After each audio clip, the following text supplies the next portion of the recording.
Here's an example of using two media together. This was done in Australia for Lexus. What do we know about Lexus? In Australia, certainly, in most markets, Lexus is only bought by rich people. What are rich people interested in? Money.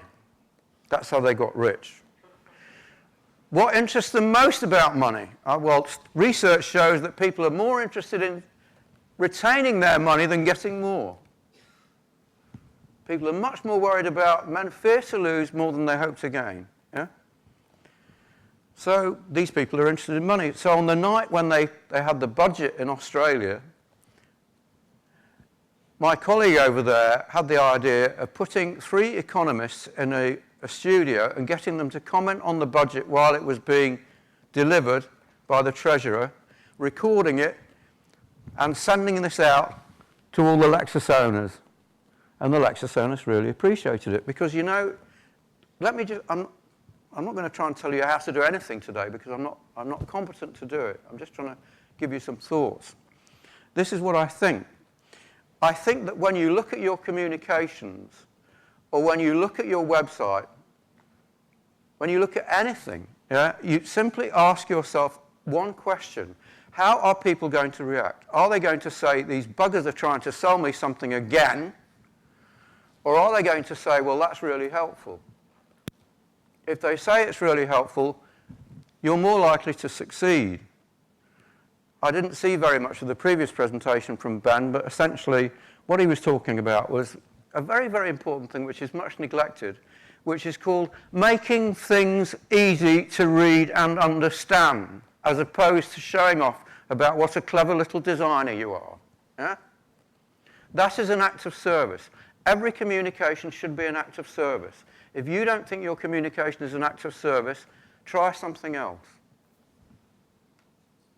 I think, for instance, that in Ken's notes he talks about the frequency of communication. And my golden rule is that the more frequently you communicate, the better you do. And I was rather relieved to see that, as far as I can make out, he agrees with me. You do, don't you? And he said you can even communicate once a day. And you can, if you've got something interesting to say. So the big challenge is, can I think of anything interesting to say? And if you can't think of anything interesting to say about what you sell, maybe you're not selling the right thing. Because I find what I sell boundlessly fascinating.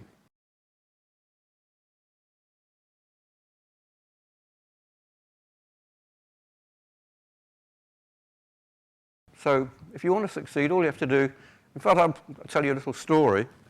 I used to run Ogilvy and May, the director around the world, which mainly spent most of my time on the plane, first class in the good old days, drinking extraordinary amounts of alcohol. And one day I arrived in Bangkok to do a seminar, and there was a girl in the 3rd row, and I said, look, if you want to succeed with your clients, because these were my agency colleagues, I said, all you have to do is to get up every morning at 7 o'clock and think of 3 ideas which might apply to any one of your clients.